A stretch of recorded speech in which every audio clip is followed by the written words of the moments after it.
राजस्थान में हुए 7 सीटों के बाद जो परिणाम थे वह भी साफ हो गए, जो स्थितियां थी वह भी साफ हो गई। जिस तरह से 5 सीटों पर बीजेपी ने जीत हासिल कर ली। अभी हम बात करने वाले हैं सलूम्बर सीट पर, क्योंकि यहाँ पर जब अंतिम समय में जो बीजेपी ने जीत हासिल की थी 22वें राउंड में। हमारे साथ बातचीत करने के लिए उदयपुर देहात के जो जिलाध्यक्ष हैं चंद्रगुप्त सिंह जी। सर, सबसे पहले स्वागत है आपका। नमस्ते करता हूँ, प्रणाम करता हूँ।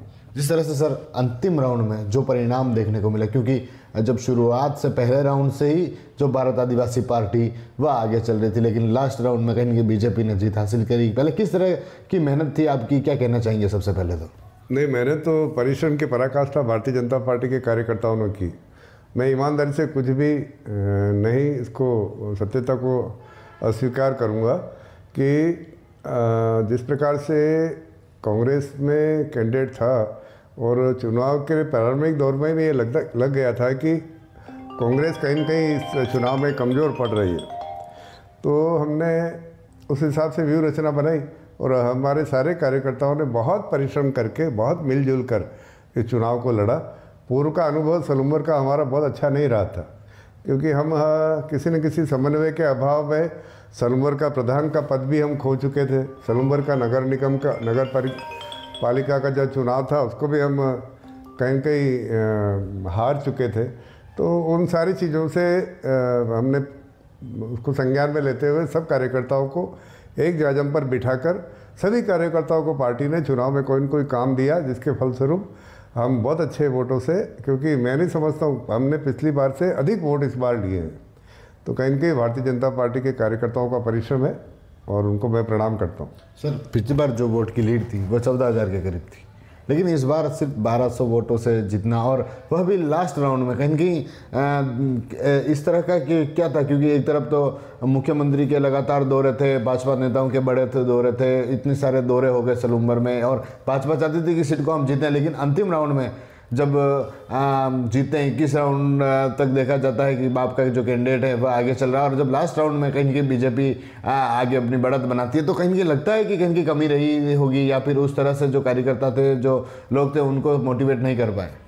नहीं, कमी वाली कोई बात नहीं। और जहाँ तक मुख्यमंत्री जी के लगातार दौरे वाली स्थिति नहीं थी, 2 बार मुख्यमंत्री जी की सभाएँ हुई थी, और चुनाव में तो क्योंकि मुख्यमंत्री हैं, उनके नेतृत्व में राजस्थान के चुनाव लड़े जा रहे हैं, तो उनको कहीं न कहीं सातों सीटों की बराबर की चिंता थी। प्रत्येक विधानसभा में मुख्यमंत्री के और प्रदेश अध्यक्ष जी के 2 प्रवास हुए, उसी के तहत मुझे भी प्रवास मिला। और ये तो हमारे कार्यकर्ताओं को मेहनत है कि हम उनकी सभाएं बड़ी सफल करा पाए, और निश्चित रूप से मुख्यमंत्री जी की सभा के कारण हमारे कार्यकर्ताओं को मनोबल बढ़ा, जनता का विश्वास बढ़ा और हम जीत पाए। पिछली बार जब 23 के चुनाव हुए थे, बाप का जो कैंडिडेट था वह वोट लाया था 50,000 के करीब, लेकिन अब की बार जो वोट का गणित था कहीं बिगड़ गया। तो क्योंकि सर अब आगे के चुनाव भी होंगे, तो कहीं इस तरह की स्थितियां रही तो कहीं बाप और उस क्षेत्र में मजबूत होगी। हाँ, बाप का निश्चित रूप से मजबूत हुई। 52,000 वोट बाप लाई थी अमरीश जी जब चुनाव लड़े थे, और इस बार 84 का आंकड़ा टच किया है, 84,000 का। तो कहीं न कहीं उनकी ताकत में बढ़ी है, परंतु इसमें मैं नहीं समझता हूँ उनकी ताकत बढ़ी है, कहीं न कहीं शिफ्टिंग ऑफ वोट्स हुआ है। उस दिन भी मैंने यही कहा था, वोटों का स्थानांतरण बहुत बड़ी संख्या से। मैं समझता हूँ इसका विश्लेषण आप लोगों को करना चाहिए कि कांग्रेस का इतना मत गिरने का क्या कारण रहा। कहीं न कहीं कांग्रेस ने आपस में ही तो एक बाप के साथ मिलकर एक भारतीय जनता पार्टी को हराने का प्रयास तो नहीं किया, परंतु ठीक है, हमारे कार्यकर्ताओं को परिश्रम, और मुझे अपनी जो सलूम्बर विधानसभा का जहाँ तक मतगणना होती है, पिछले चुनाव में भी हम लोग लगभग 15-16 राउंड तक हारे थे, और एक 14वां राउंड और आता है बीच में, उसमें हम बुरी तरह से हारते हैं। ये अपने अपने क्षेत्र की रचना है, परंतु हमने जाकर उसके बाद रिकवर किया लगातार। उनकी जो बढ़त थी बाप को, उसको लगातार हम कम करते गए। ऐसा नहीं है कि हम हारे, हम लगातार जीते हैं 15 के बाद, परंतु हमने बाप की बढ़त को कम किया है। कम करते हुए हमने फिर अपने अंतिम ओवर, जिसको कह सकता हूँ मैं, वनडे मैच जैसा था ये सब कुछ, अंतिम ओवर में हमारे पास जो रन बचे थे, हमने जितनी बॉलें बची थी उन पर वो रन बनाए, और हम 1285 वोटों से जीत कर आए। और सर, जिस तरह से जो रिकाउंटिंग की मांग की जा रही थी, आज भी जो बाप पार्टी के नेता हैं राजकुमार होते रिकाउंटिंग पर सवाल उठा रहे हैं कि उन्होंने रिकाउंटिंग, बीजेपी के नेताओं ने दबाव बनाया, इस कारण रिकाउंटिंग नहीं हो पाई। नहीं, हमने कोई दबाव नहीं बनाया। आपको ध्यान होगा, आप तो राजेश जी वहीं थे उस दिन, आप देख रहे होंगे, हमें जो प्रमाण पत्र जीत का मिला वो घोषणा करने के कितनी देर बाद मिला, हमें कोई दिक्कत नहीं। यदि कोई उनको लगता है कि किसी न किसी प्रोसीजर में कोई लैप्सेस है, हालांकि कोई लैप्सेस नहीं, क्योंकि उनके सारे के सारे मतगणना के जो एजेंट थे वो वहाँ पर थे, स्वयं जिनका आप नाम ले रहे हैं वो अंत तक वहीं थे, तो सब कुछ आंखों के सम्मुख था। और जब अपनी हार होती है तो उसको स्वीकार करना चाहिए। ऐसा शायद सलूम्बर में पहली बार हुआ होगा कि कांग्रेस की जमानत जब्त होगी, जब रघुवीर मीणा चुनाव लड़े हों, उनकी पत्नी लड़ी हो, लेकिन जब रेशमा मीणा को उतारा गया तो उन्होंने जमानत ही जब्त हो गई। इसको आप किस नज़र से देखते हैं? कहीं ना कहीं नाराजगी रही होगी या फिर जो वोट डाइवर्ट हुए, तो इसको आप कैसे देखते हैं सर? नहीं, मैंने पूर्व में कहा ये विश्लेषण कांग्रेस को करना है कि उनकी कमजोरी कहाँ पर रही।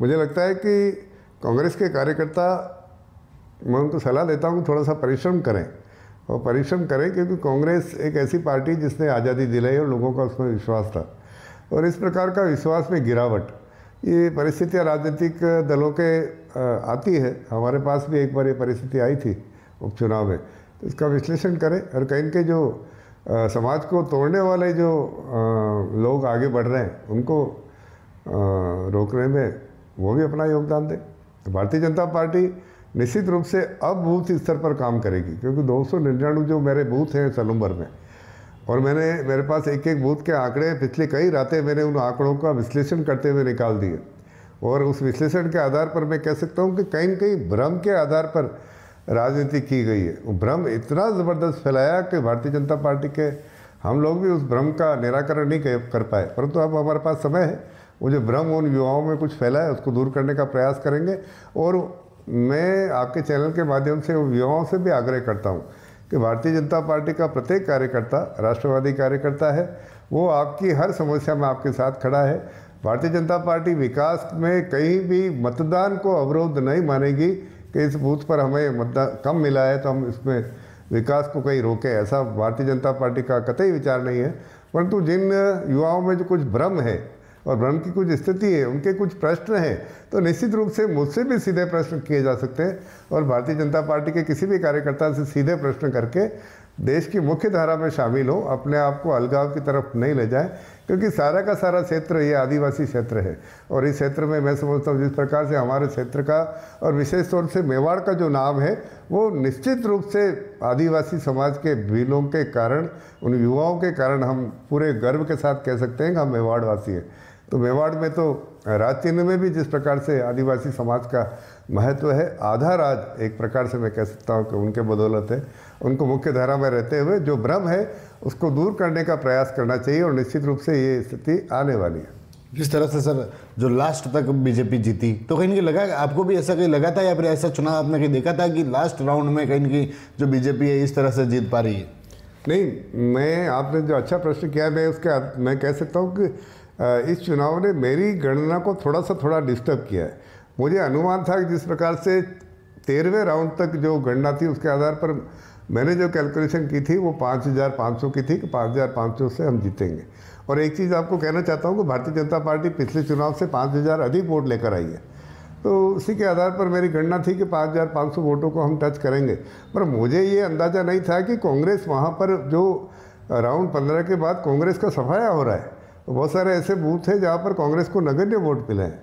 तो कहीं न कहीं फिर लास्ट के ओवर में तो मैं सही बात बताऊं कि मुझे ये अनुमान था कि हम केवल 150 वोटों से जीतेंगे, परंतु लास्ट के जो सलूम्बर नगर के कार्यकर्ताओं के जो परिश्रम है उनको मैं धन्यवाद देना चाहता हूं कि पिछले चुनाव में हमारी बढ़त 2,500 रही थी, और इस बार जब बढ़त 4,200 हुई तो मुझे विश्वास हुआ कि हम निश्चित रूप से जीत रहे हैं। जीत का अविश्वास मुझे कभी नहीं था। मैं पहले राउंड से ही कह रहा था कि भारतीय जनता पार्टी सलूम्बर का चुनाव निश्चित रूप से जीतेगी, ये मैं दृढ़ दावे के साथ कह रहा था, और वो मेरा दावा पूर्ण रहा, इसकी मुझे खुशी है।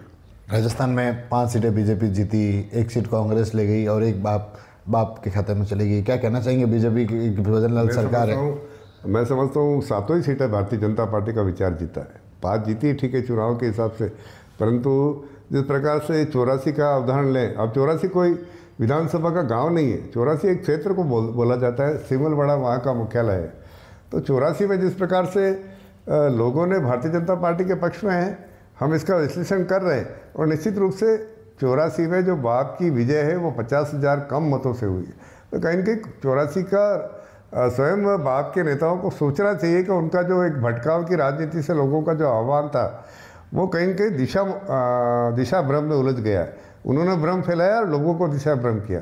अब वो खुद उस आंकड़ों में फंस रहे हैं। तो हमारी तो मैं मानता हूँ 84 में जीत है। और जहाँ तक दौसा का प्रश्न है, वहाँ कहीं न कहीं जातिवादी आधार पर फिर भी मार्जिन वहाँ का आप देखें तो भारतीय जनता पार्टी के पक्ष में मतदान तो बड़ा है। तो ऐसा मेरा मानना है कि हम सातों की सातों सीटों में भारतीय जनता पार्टी मजबूत हुई है। ठीक है सर, थैंक यू सर। तो ये थे देहात के जिला अध्यक्ष चंद्रगुप्त सिंह जी चौहान, जिन्होंने बताया कि किस तरह से इन्होंने चुनाव जीता। और जब अब 22वें राउंड में जब चुनाव इनके हाथ में आया, जब चुनाव जीतने की खुशी देखने को मिली, क्योंकि 21 राउंड तक जो भारत आदिवासी पार्टी के कैंडिडेट थे वह आगे चल रहे थे। और उसके बाद जब 22वें राउंड में जो बीजेपी की जो शांता देवी हैं वह 1200 से अधिक वोटों से जीती थी। TV9 के लिए राजेश डांगी।